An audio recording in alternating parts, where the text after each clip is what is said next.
Please subscribe Tito Manny Vlog.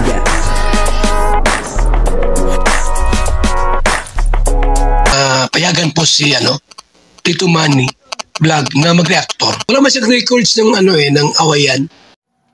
Yun po si Joy Diwata ay talagang sinabi na niya kung ano po yung nararamdaman niya dito kay Kalingap Dan. Maiksing salita lang pero makahulugan. At panoorin po natin yung video. Pero bago po yan, siyempre ako muna po yung bumabati sa inyong lahat ng magandang umaga, magandang tanghali. At magandang gabi sa inyong lahat mga kapatid. Saan man kayo ng panig ng mundo naroon ngayon, ay mag-iingat kayo palagi. At pagpalain kayo ng ating Panginoon. Maraming salamat din po sa patuloy na tumatangkilik sa aking YouTube channel at nanonood sa aking video reaction. Patuloy lang po natin suportahan sila Kuya Bal Santos Matubang, Kalingap Rab, Ate Edna Vlog, Jack Tapia, Kalingap Dan, At siyempre yung mga kasamahan po natin sa Karepa. At ganoon din po yung mga charity vlogger na Kalingap partner. At yun na, pakisuportahan po sila. Yan naman po ay kung gusto nyo lang. At yun na, ito po yung video na kung saan ay talagang sinabi na ni Joy Diwata, yung kanyang nararamdaman kay Kalingap Dan. Pero maiksing salita lang ang binitawan niya, pero ito po ay makahulugan. At parang sinabi na niya lahat. Ito po yung video. Ang kabuuan po ng video ito ay mapapanood po natin sa YouTube channel ni Kalingap Rab.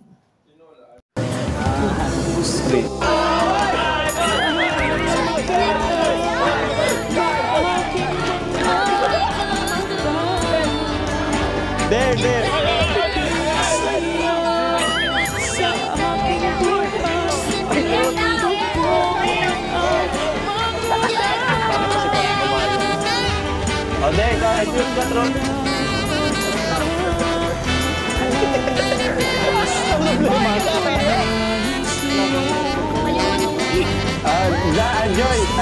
Joy, truth.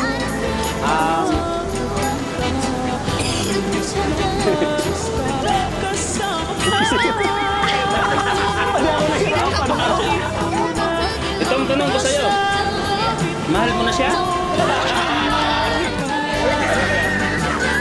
Joy, ang tanong ko, Joy. May pagkatulog-idan sa'yo? Isang tanong, isang sagot. Yes or no? Baka simple eh.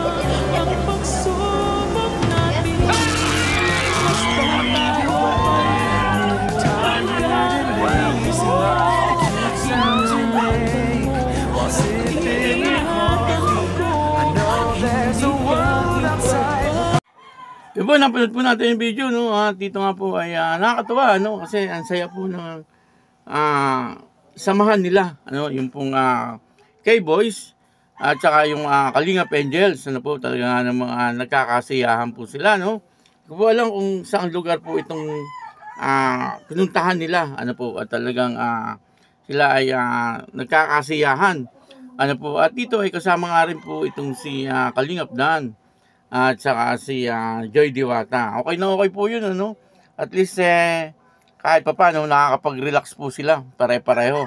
At yun na, sila po ay naglalaro yata ng truth and consequence po yata ang tawag doon, At parang napatapat kay Joy Diwata, At ang pinili po niya ay truth, ibig sabihin ay yun, tatanungin po siya.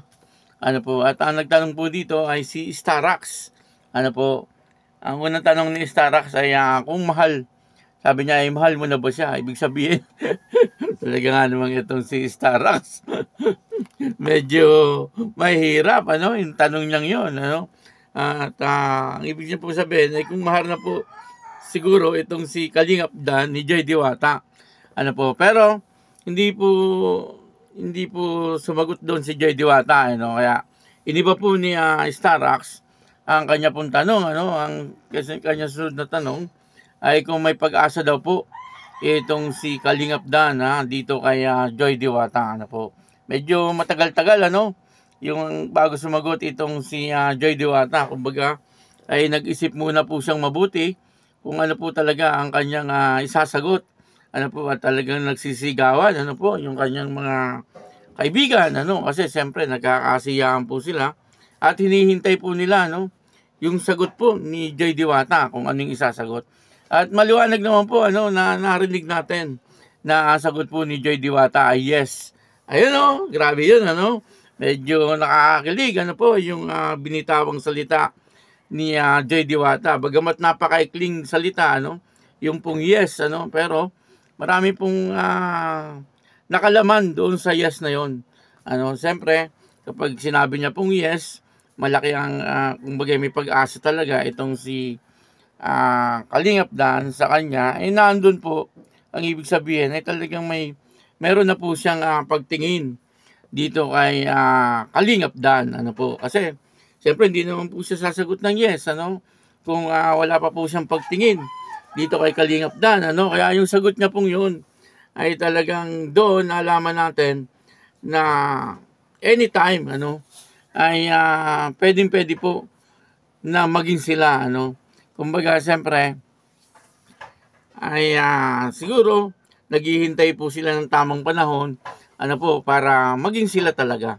Ano po, kumbaga, ay sabi nga po ng iba, patapusin muna si Joy Diwata, ano, sa pag-aaral, ano po, bago ligawan ni Kalingap Dan, ano po, pero sa tingin ko parang hindi na po parang hindi na po aabot doon, ano, sa tingin ko ay talagang malapit na ito, ano po, kasi talagang kumbaga nahuhulog na po ang loob nila sa bawat isa, ano po, at kitang-kita naman po natin, ano, na kapag sila ay magkasama ay talagang masayang-masaya po sila, ano. Katulad po nung tinanong ni Kuya Jens, ano, o si Kuya Neil Vlog, kung sino po ang gusto ni Kalingap Dan. Yun na nga po, ang gusto nga daw po niya ay walang iba kundi si Joy Diwata. At dito naman po, ano, kung tinanong kung may pag-asa ba si Kalingap Dan, ang sagot naman po ni Joy Diwata ay yes. Ano, kaya maliwanag na, ano, sa ating lahat na talagang maaaring, ano, sila na talaga ang magiging, ano, pagdating ng panahon. Sa ngayon siguro ay wala pa naman pong nangyayaring ganung relasyon, pero siyempre kumbaga ini-enjoy muna nila, ano po, yung kanilang nararamdaman sa bawat isa sa ngayong panahon, ano po. Pero alam naman po natin, darating ang araw, talagang lalalim at lalalim pa, ano po, ang pagiging malapit nila sa isa't isa, ano po. At yun ang inaabangan nating lahat. Ano po, yun maliwanag na po na talagang sinabi na ni Joy Diwata, ano, yung kanyang nararamdaman. Yung yes na sinabi niya ay marami pong nakapalaman doon, ano. At para sinabi na rin po niya na gusto na rin niya talaga itong si Kalingap Dan, ano po. Kaya yun, napangalan po natin itong Dan Joy. At talagang napakaraming sorpresa na nangyayari, ano po. At maraming salamat po sa inyong lahat. At ako po si Tito Manny Vlog na nagsasabing God bless you all. Diyos mabalas.